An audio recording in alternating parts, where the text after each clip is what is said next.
सतयुग त्रेता द्वापर कलियुग, पवन पुत्र तुम रक्षक हर युग।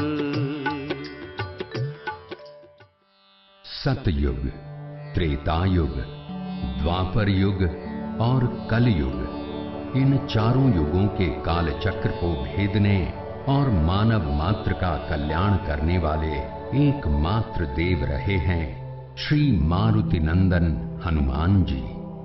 बजरंग बली पृथ्वी पर 7 चिरंजीवियों में से एक हैं जो चारों युगों में मौजूद रहे हैं। सतयुग में शिव रूप विराजत, त्रेता राम रसायन गावत। सतयुग में भगवान शिव के रूप में, त्रेता युग में श्री राम जी की छाया बनकर, द्वापर युग में अर्जुन के रथ पर विराजित होकर, कलियुग में हर जगह विराजत, जहाँ भक्त तन मन से ध्यावत।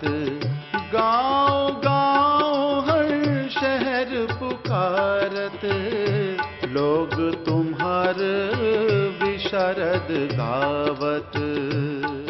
कलयुग में हर गांव, शहर, देश और हर उस स्थान पर मौजूद होकर मानव मात्र का जीवन सफल बना रहे हैं जहां हजारों भक्त पूरे श्रद्धा भाव विश्वास के साथ उनकी साधना में लगे हुए हैं।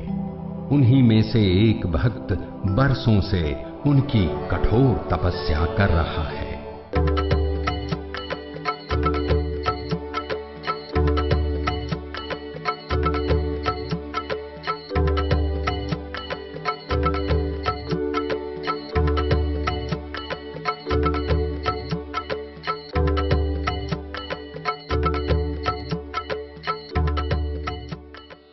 कई बरसों की निरंतर कठिन तपस्या के पश्चात श्री रुद्र अवतार मारुति नंदन की कृपा उन पर हुई।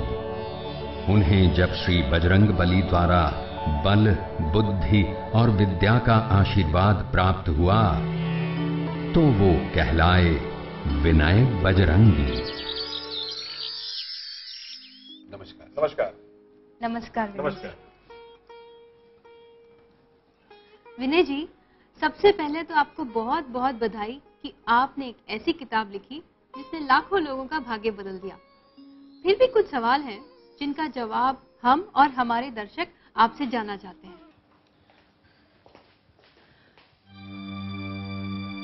क्या हुआ सर?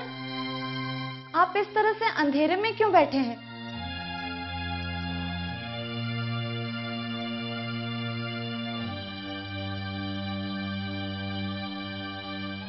तो क्या करूं? पिछले 6 महीने में मैंने 10 टेंडर भरे और उनमें से एक भी पास नहीं हुआ। हिंदुस्तान का ऐसा कोई टेंडर नहीं था जो मेरी कंपनी को ना मिला हो। लेकिन अब मेरी कंपनी कहां से कहां आ गई। अगर ऐसे ही चलता रहा तो सब खत्म हो जाएगा, सब। सर, एक बात कहूं, मैंने भाग्य संहिता नाम की एक किताब के बारे में सुना है। कहते हैं उसने लाखों लोगों का जीवन बदल दिया। तुम जानती हो मैं इन सब बातों पे यकीन नहीं करता। ये सब बेकार की बातें हैं। कोई किताब किसी का भाग्य नहीं बदल सकती।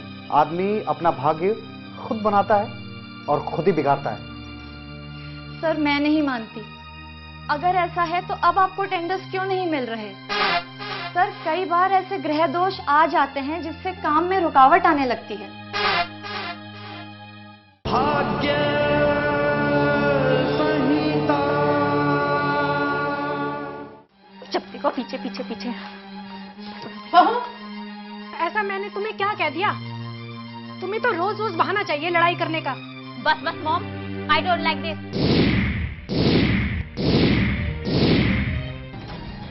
बस बहुत हो गया। मैं तुम्हारे रोज रोज के झगड़ों से परेशान हो चुका हूँ। आप तो चुप खड़े रहेंगे, कुछ बोलेंगे नहीं? नहीं, डैड, आपके साथ रहना भी कौन चाहता है?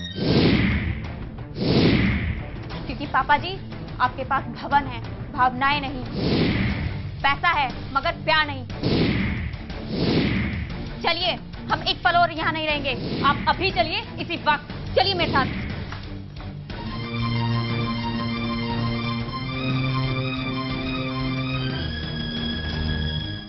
भाग्य संहिता की जय जयकार सारे देश में गूंज रही। विनय बजरंगी जी के भाग्य संहिता रूपी इस अमूल्य ब्रह्मास्त्र का प्रयोग करके आप भी अपने जीवन को बदल सकते हैं। इसके उपायों के पंख लगाकर परिंदों की तरह उड़ सकते हैं।